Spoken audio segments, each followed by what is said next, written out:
वचन, सत्य वचन, अमर वचन, जीवित वचन, दिव्य वचन, सत्य वचन, अमर वचन, जीवित वचन।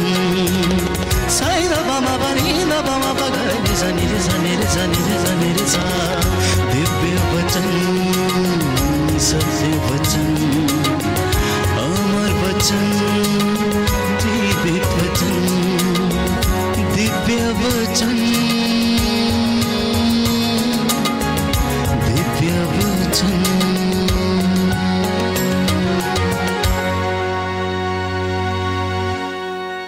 प्रभु क्रिस्त में प्रिय भाई और बहनों, सबको जय यीशु की।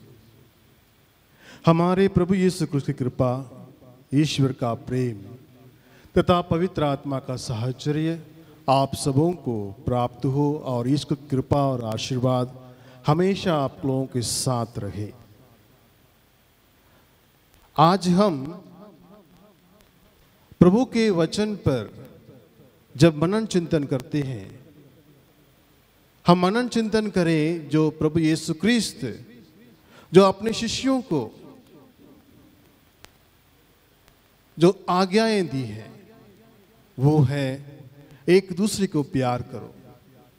और इसमें विशेष रूप से हम लोग मनन चिंतन करेंगे कि प्रभु कहते हैं अपने पड़ोसी से प्रेम करो।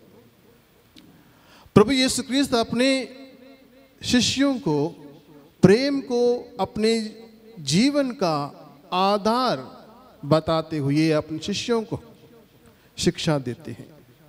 इसे हम संत मत्ती के सुसमाचार अध्याय 5 वाक्य 44 से लेकर 45 के दोनों वचनों में हम देख सकते हैं। प्रभु कहते हैं अपने शत्रुओं से प्रेम करो और जो तुम पर अत्याचार करते हैं उनके लिए प्रार्थना करो, इससे तुम अपने स्वर्गिक पिता के संतान बन जाओगे।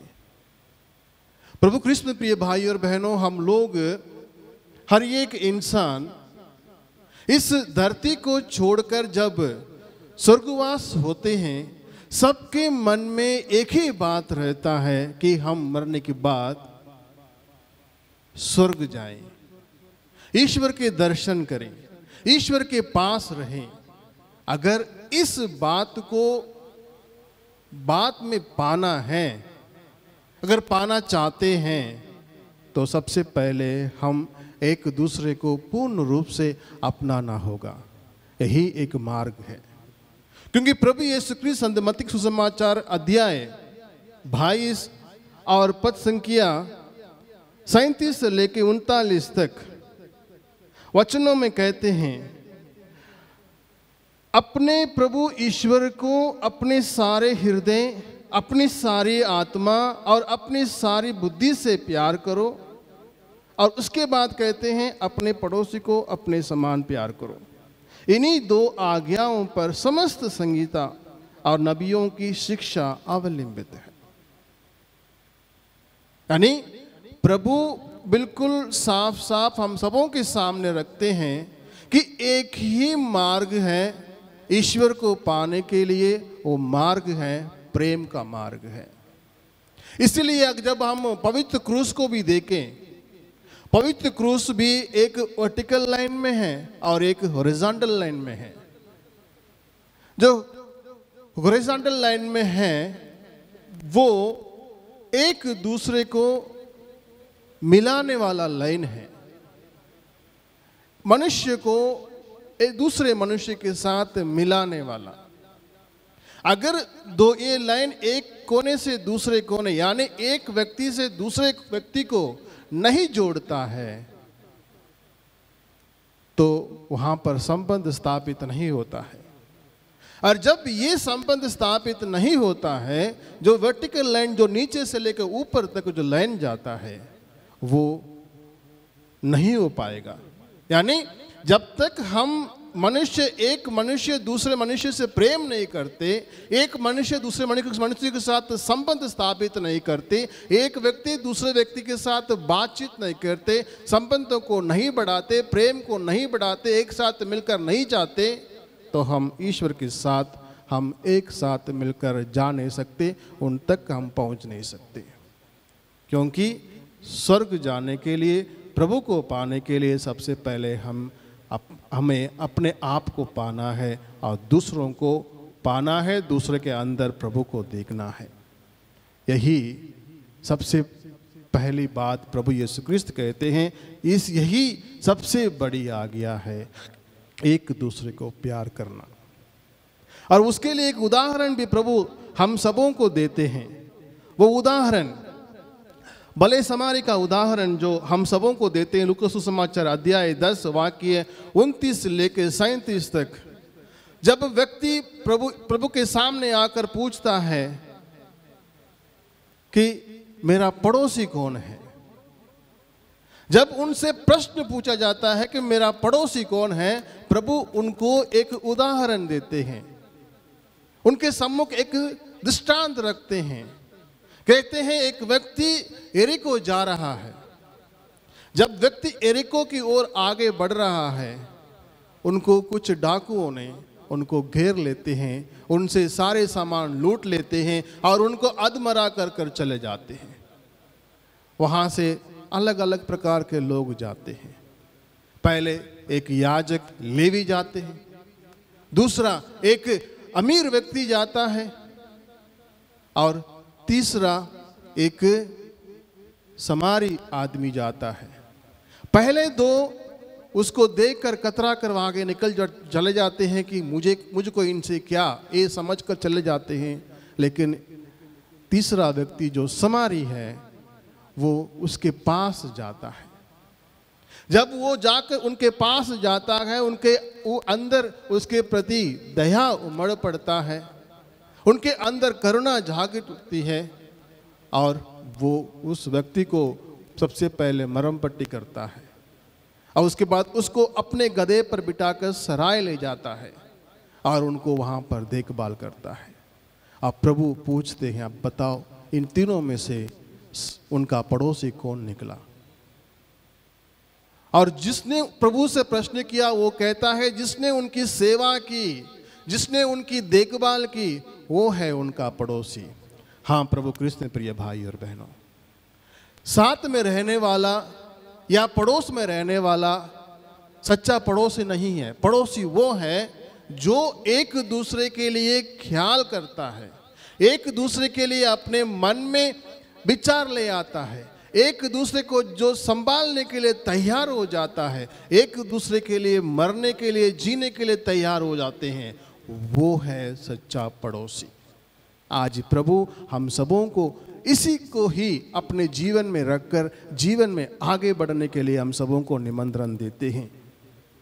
और उसके आगे संत पेतरुस अपने पहले पत्र में अध्याय 4 वाक्य 8 में कुछ अलग तरीके से संत पेतरुस कहते हैं मुख्य बात यह है कि आप आपस में गहरा भ्रातृ प्रेम बनाए रखें, क्योंकि प्रेम बहुत से पापों को ढक देता है। यानी जब हम एक दूसरे के प्रति प्रेम को अपने अंदर ले आते हैं, जब हम अपने पड़ोसी के साथ अपने संबंध को स्थापित कर देते हैं, तो हमारे मन में एक दूसरे के प्रति करुणा जागृत होती है। एक दूसरे के लिए हम तैयार रहते हैं हर पल हर क्षण कार्य करने के लिए।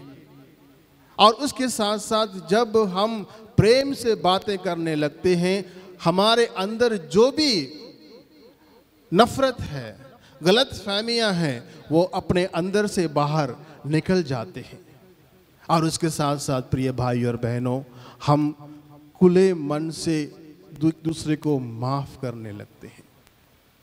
एक दूसरे की नकारात्मक चीजों को हम अनदेखा करने लगते हैं, एक दूसरे को हम सहन करने लगते हैं, एक दूसरे को हम संभालने लगते हैं। इसलिए संत पौलुस कहते हैं कि जब हम एक दूसरे के साथ भ्रातृ प्रेम से आगे बढ़ते हैं, तो वो प्यार, वो प्रेम हमारे हर प्रकार के गुनाहों को दबा देता है, उसे हमारे सामने आगे बढ़ने नहीं देता है।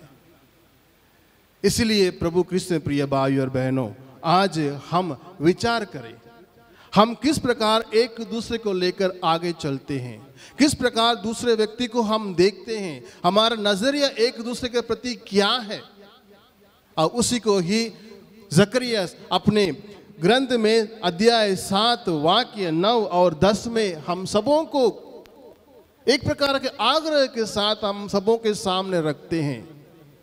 वो कहते हैं कि यह विश्वमंडल प्रभु का कथन है, विधि विधानों पर न्याय पूर्वक अमल करना और अपने भाइयों के साथ करुणा और दया का व्यवहार करना, विधवा, अनाथ, परदेशी और गरीबों को ना सताना, ना एक दूसरे के प्रति दुर्भाव ना रखना। अगर हम सच्चा पड़ोसी होना चाहते हैं, एक दूसरे को अपनाना चाहते हैं, ईश्वरीय प्रेम में आगे बढ़ना चाहते हैं, उसी परम पावन प्रभु यीशु क्रिस्त को अपने हृदय में धारण करना चाहते हैं, तो हमें इन गुणों को अपनाना है। न्याय पूर्वक एक दूसरे के साथ रहना है, एक दूसरे के प्रति अपने हृदय में करुणा का दीप जला कर रखना है, एक दूसरे के लिए अपने आप को निछावर करने के लिए तैयार रहना है। प्रभु कृष्ण में प्रिय भाई और बहनों, आज हम अपने आप में सोचें, अपने आप में विचार करें कि मैं एक दूसरे को किस प्रकार दिखता हूं।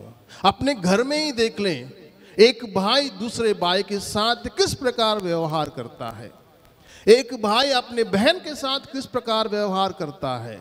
विचार करें, हम किस नजरिए से अपने घर के अंदर रहने वालों को यानी अपने घर वालों को हम किस प्रकार हम देखते हैं, किस प्रकार हम व्यवहार करते हैं। विचार करें, क्या हमारे आचरण में न्याय है, हमारे संबंध में क्या करुणा है, दया है, हम एक दूसरे के लिए सामने क्या ढोंग रचते हैं या सचमुच में प्यार करते हैं। विचार करें, अपने आप से प्रश्न करें, पूछें, क्योंकि संत पौलुस इसी के बारे में जब बातें करते हैं, आगे बढ़ते हुए रोमियों को लिखते हुए अध्याय 13 वाक्य 9 और 10 में कहते हैं, व्याभिचार मत करो, हत्या मत करो, चोरी मत करो, लालच मत करो। और उसके साथ साथ आगे कहते हैं, अपने पड़ोसी को अपने समान प्यार करो, प्रेम पड़ोसी के साथ अन्याय नहीं करता, इसलिए जो प्यार करता है वह संहिता के सभी नियमों का पालन करता है। आज बारंबार हम अपने आप से पूछना है, विचार करना है, क्योंकि प्रेम एक ऐसी चीज है, अगर हम किसी दूसरे व्यक्ति को अगर हम सचमुच में आदर सम्मान करते हैं, अगर हम उसको अपने हृदय में धारण कर जीवन जीने की कोशिश करते हैं, कभी हम दूसरे व्यक्ति के खिलाफ कार्य नहीं करेंगे, ना झूठ बोलेंगे, ना चोरी करेंगे, ना दूसरे व्यक्ति के नाम को कलंक करने वाले कुछ बात कहेंगे, क्योंकि हमारे अंदर जो प्रेम है वो हमें रोकेगा दूसरे व्यक्ति के खिलाफ जाने के लिए। वो हमें अपने अंदर रहकर कार्य करेगा कि ताकि हम उस व्यक्ति के साथ एक अच्छा व्यवहार करें, अच्छी सोच रखें और उसके साथ मिलकर आगे बढ़ने की हमें सलाह देगा, हमें प्रोत्साहन करेगा। आज इस समय अपने आप से प्रश्न करें, अपने आप से पूछें कि जो प्रभु आज हम सबों से बातें कर रहे हैं, प्रेम को अपने अंदर धारण करते हुए, प्रेम के दीप को अपने अंदर जलाते हुए एक रोशनी के समान आगे बढ़ने के लिए, क्योंकि प्रभु कहते हैं तुम संसार की ज्योति हो, हमें उस ज्योति के समान आगे बढ़ना है, तो हमारे अंदर प्रेम के दीप को जला कर रखना है। इसलिए प्रभु कृष्ण प्रिय भाई और बहनों, हम इस समय हम विशेष रूप से ईश्वर के सम्मुख अपने आप को रखें, उनसे प्रार्थना करें, ताकि प्रभु और जो प्रेम हम सबों के लिए इस संसार में देख कर गए हैं अपने जीवन के द्वारा, वो उस प्रेम को हम अपने जीवन में जला कर रखें, सजोए रखें और उसको जिंदा रखें, ताकि हम एक दूसरे के साथ मिलकर आगे बढ़े और प्रभु के में एकमय हो जाए और ईश्वर हम सबों को अपने अनुग्रह सामर्थ्य से भर दे। आमीन।